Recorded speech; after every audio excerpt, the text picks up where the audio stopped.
Welcome to the deep dive. Today we're jumping straight into Numbers chapter 8. Yeah, this one's really interesting. It's very practical. It does. It covers some very specific things, doesn't it? Like the sacred lampstand, setting that up. Right, the details there. Yeah. And then it shifts focus pretty heavily onto the Levites. Their dedication, their service at the tent of meeting. It's sort of the logistics and the spirituality behind the whole operation. Exactly.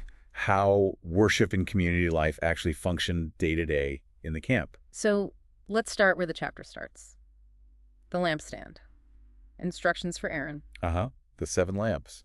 And it's not just put the lamps on. No, it's specific how. They needed to light the area in front of the lampstand. Yeah, the forward direction seems important. Not just ambient light, but focused light. And Aaron, well, the text says he did it exactly as commanded. Place them facing forward. Just like the Lord told Moses, which right away sets a tone.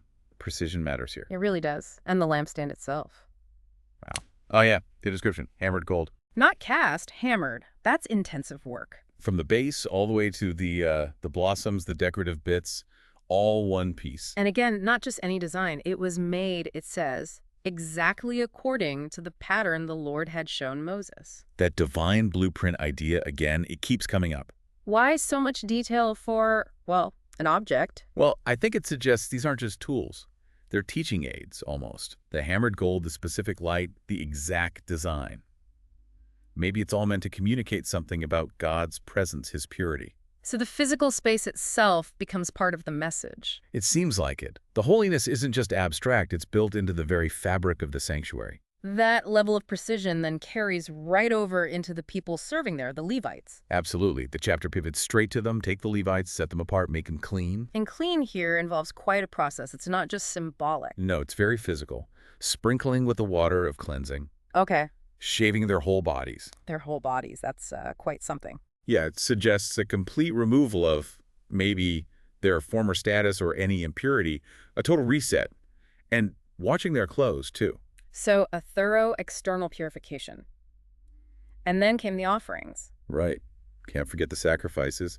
A young bull with its grain offering the usual fine flour and oil mix. Okay, for dedication maybe? Seems like it.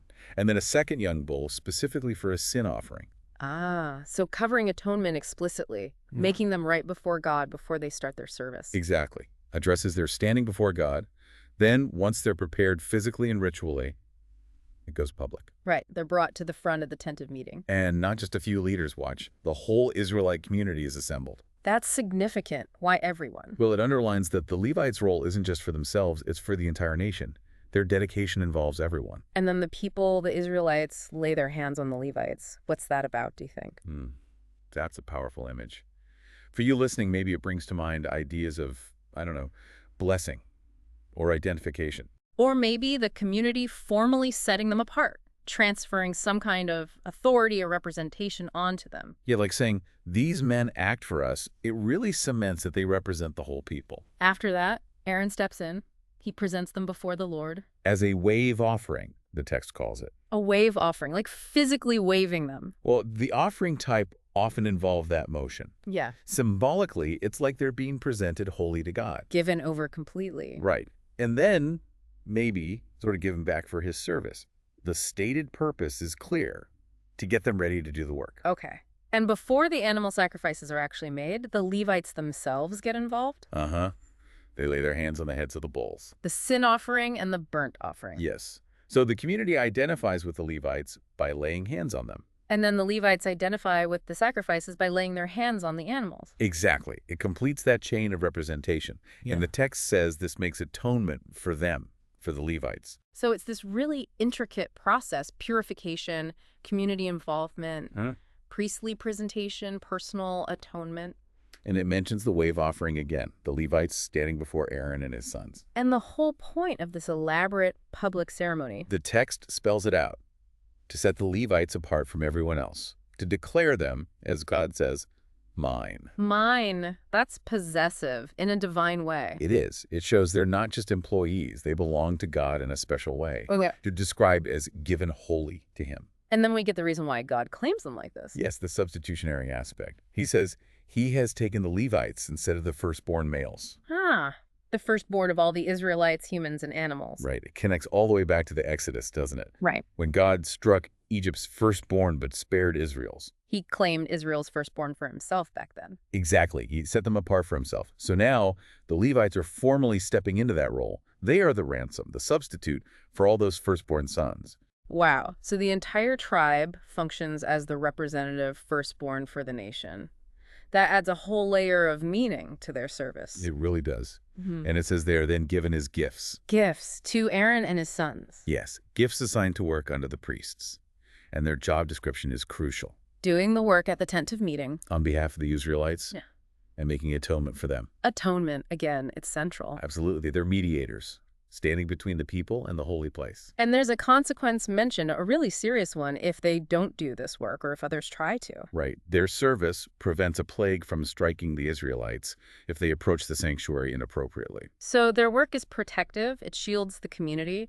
What does that mediation role tell you, about approaching God? It highlights the inherent danger, you could say, of unfiltered holiness meeting human imperfection.